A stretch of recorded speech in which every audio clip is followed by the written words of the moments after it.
Halo semuanya, kembali lagi di materi US IPS part sosiologi yang kedua ya. Kali ini kita akan lanjut ke materinya tentang kepadatan penduduk.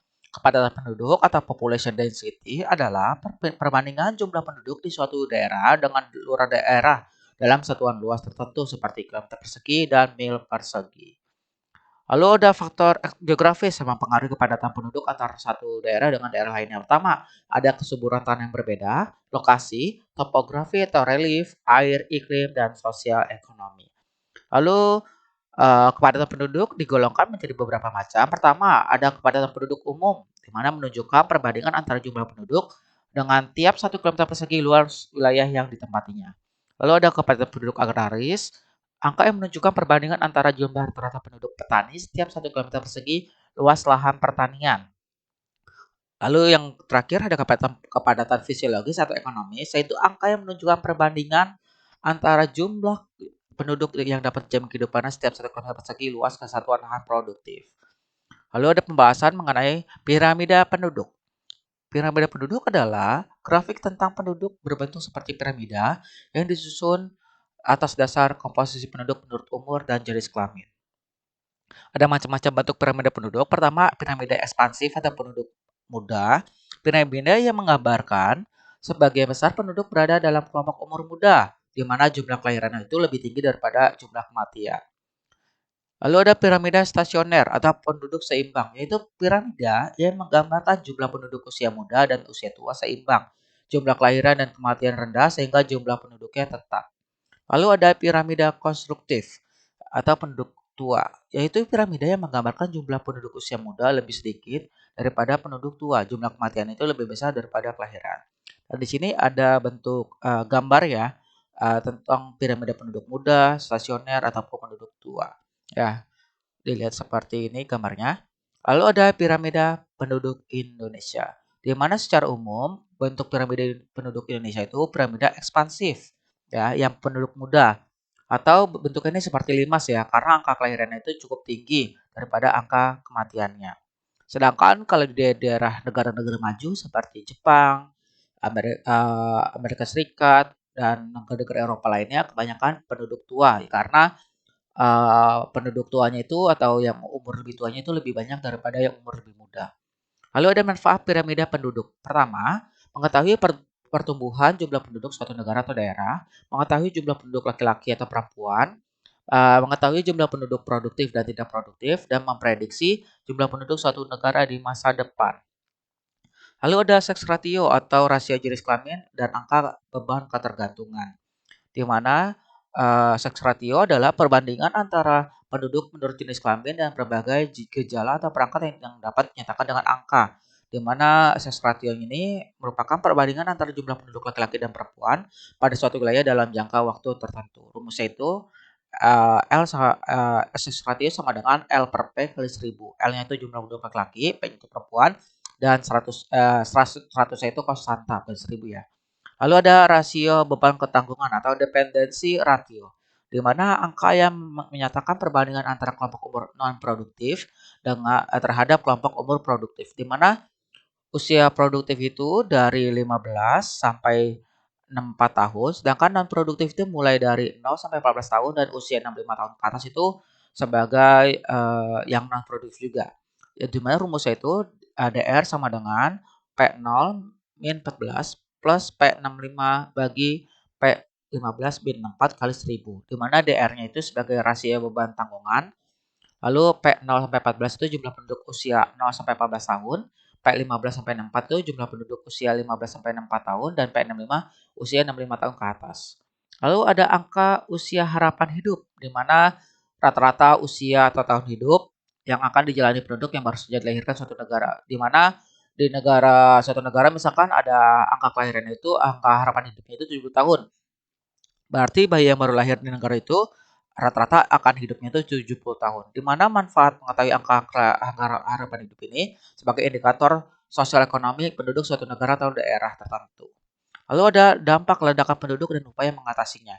Di mana akibat ledakan penduduk atau banyak penduduk menyebabkan permasalahan. Pertama, lapangan kerja itu susah ya, sehingga menimbulkan pengangguran. Orang mengakibatkan kemiskinan dan kemiskinan itu bisa berdampak pada tingkat pendidikan dan kesehatan penduduk itu menjadi rendah. Lalu karena hal pendidikan dan kesehatan rendah menyebabkan kualitas SDM atau sumber daya manusia itu menjadi rendah. Nah, kalau udah sumber daya manusia rendah, maka akan produktivitasnya penduduknya juga rendah. Nah, kalau produktivitasnya rendah, maka GNP-nya itu juga rendah, di mana GNP-nya rendah, pembangunan nasional dan juga daya saingnya juga akan rendah. Lalu terjadinya kriminalitas dan juga perumahan kumuh.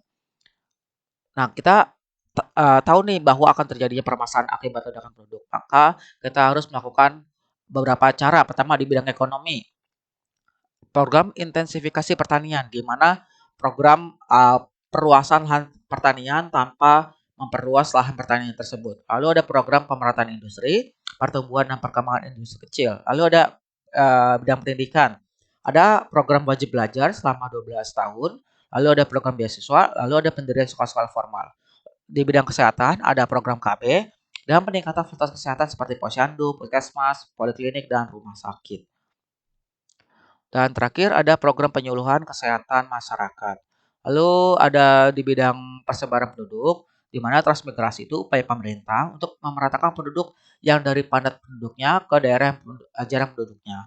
Ada jenis-jenis transmigrasi. Yang pertama itu ada transmigrasi umum, di mana transmigrasi yang diselenggarakan oleh pemerintah. Lalu ada swakarsa berbantuan, di mana dirancang oleh pemerintah tapi bekerjasama dengan badan usaha sebagai mitra usaha transmigran.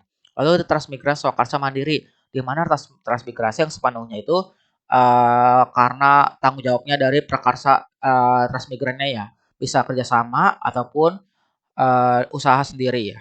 Lalu ada migrasi penduduk. Migrasi penduduk adalah gerakan atau arus perpindahan penduduk dari suatu tempat ke tempat lainnya, di mana ada alasan kenapa terjadinya migrasi. Pertama, alasan ekonomi untuk memperbaiki hidup. Dua, politik, di mana tekanan atau perbedaan pandangan politik di tempat tinggalnya. Lalu alasan sosial, karena tekanan-tekanan dari tetangga. Alasan agama, di mana dia tidak bebas untuk menjalankan agama yang sesuai ya. Lalu ada kondisi alam seperti bencana alam, gempa bumi, dan sebagainya. Lalu ada faktor keamanan dan melanjutkan pendidikan. Lalu ada bentuk-bentuk migrasi penduduk, di mana ada migrasi atau mobilitas permanen, ada migrasi internasional, di mana perpindahan penduduk yang dilakukan antar negara. Migrasi internasional itu ada dua, ada imigrasi, di mana perpindahan penduduk dari negara satu ke negara lainnya dengan tujuan menetap di negara tujuannya. Lalu ada emigrasi, di mana keluar penduduk dari suatu negara ke negara lainnya dengan tujuan menetap di negara yang tujuannya ya. Yang pertama imigrasi itu masuk, kalau emigrasi itu keluar ya. Lalu ada remigrasi. Remigrasi itu perpindahan penduduk kembali ke negara asalnya. Misalkan kalau imigrasi dia dari Amerika Serikat ke Indonesia. Nah, itu disebut imigrasi. Atau emigrasi dari Indonesia ke Amerika Serikat. Nah, itu emigrasi. Kalau remigrasi, misalkan ini dia orang Indonesia, tapi dia kemudian tinggal di Amerika Serikat. Lalu dari Amerika Serikat, dia balik lagi ke Indonesia. Lalu ada migrasi nasional, di mana proses perpindahan penduduk dalam suatu negara. Di mana migrasi nasional ini ada beberapa jenis. Pertama, ada transmigrasi, perpindahan penduduk dari pulau atau provinsi yang padat penduduknya ke yang jarang penduduknya ya. Di mana ada tujuan dari transmigrasi, pertama meningkatkan daya taraf hidup masyarakat, meratakan persebaran penduduk, meningkatkan pertahanan dan keamanan nasional, dan terakhir memberi kesempatan kerja bagi petani untuk memerlukan tanah. Lalu ada urbanisasi, perpindahan penduduk dari desa ke kota atau dari kota kecil ke kota besar. Kenapa sih ada terjadinya urbanisasi yang ada di desa? Pertama, lahan pertaniannya sempit, kurang lapangan kerja di desa, upah tenaga kerja di desa itu rendah, dan kurang fasilitas-fasilitas di desa. Lalu ada faktor penarik dari kotanya itu sendiri. Pertama, dari kesempatan kerjanya lebih luas, upahnya juga lebih tinggi, dan fasilitas di kota itu lebih banyak. Lalu ada ruralisasi, di mana perpindahan penduduk dari perkotaan ke daerah pedesaan. Lalu ada migrasi sirkuler atau mobilitas non permanen, di mana perpindahan penduduk dari suatu daerah ke daerah lainnya tanpa niat untuk menetap ke daerah tujuannya. Di mana jenis-jenis migrasi sirkuler ini, pertama ada penglaju, di mana perpindahan penduduk dari tempat asalnya kemudian ke tempat tujuannya, di mana setiap hari itu dia pulang pergi ya untuk melakukan suatu pekerjaan. Misalkan dia tinggal di Tangerang Selatan, tapi kerjaannya di Jakarta. Dia naik setiap hari KRL. Nah, itu berarti disebut sebagai pengelaju atau komuter ya bahasa Inggrisnya. Lalu ada perpindahan penduduk musiman, di mana perpindahan penduduk yang hanya sifatnya sementara pada musim-musim tertentu. Misalkan nih, dia aslinya orang Jawa, tapi kemudian dia tinggal menetap di Jakarta karena dia kerjanya di Jakarta. Nah, pada saat Lebaran dia melakukan mudik kembali lagi ke daerah asalnya yang ada di Jawa. Lalu ada kualitas penduduk, di mana ada indikatornya. Pertama, dari segi pendidikan, di mana yang merupakan aspek penting dalam kualitas penduduknya ya atau SDM-nya. Di mana di Indonesia itu masih ada yang buta huruf ya, sekitar 6% pada tahun 2014, di mana Indonesia tingkat pendidikannya itu masih tergolong rendah. Lalu dari sisi kesehatan juga yang menentukan aspek dari produktivitas penduduk. Di mana kalau kematiannya lebih banyak daripada angka usia harapan hidupnya, tentu dikategorikan sebagai negara yang angka usia harapan hidupnya juga masih rendah ya. Lalu ada di bidang kesejahteraan, di mana kesejahteraan ini untuk memenuhi kebutuhan sehari-harinya ya, di mana dipengaruhi oleh mata pencarian. Nah, kebanyakan mata pencarian Indonesia ini dulunya itu pertanian, kemudian sekarang menjadi industri ya. Ada peralihan mata pencarian. Lalu ada upaya untuk perbaikan tentang aspek ya indikator dari proses penduduk Indonesia. Pertama, dari segi pendidikannya ya. Misalkan dari bantuan dari BOS dari pemerintah, lalu program beasiswa dan program wajib belajar, meningkatkan kualitas kesehatan dan perbaikan pelayanan dan infrastruktur dari kota sampai ke pedalaman, meningkatkan kesejahteraan dengan pemberian layanan sosial, asuransi dan perlindungan masyarakat kurang mampu, mendorong perluasan kesempatan kerja bagi di bidang pertanian dan usaha mikro kecil menengah atau UMKM. Nah, itu saja untuk pembahasan kali ini. Untuk proses sosial asosiatif akan dijelaskan di video berikutnya. Wassalamualaikum warahmatullahi wabarakatuh dan adios.